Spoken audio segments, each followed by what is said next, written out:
بس إذا جيت أحكي أردني الموضوع بيختلف. دقيقة بالله قبل ما نبدأ التصوير عندي سؤال.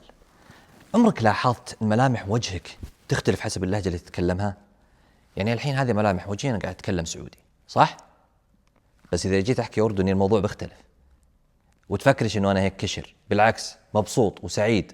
يعني لو لقاني واحد بالشارع وسألني أو طلب مني إشي بخدمه بعيوني، ولا بتفرق معي إذا بعزمه على البيت حتى. شو مفكر يا زلمة؟ والله العظيم.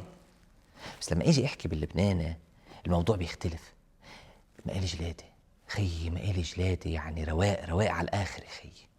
يعني انجأ بكب هالكلمتين اللي بعرفهم بفيلم. ما بدك هالقد يا خيي.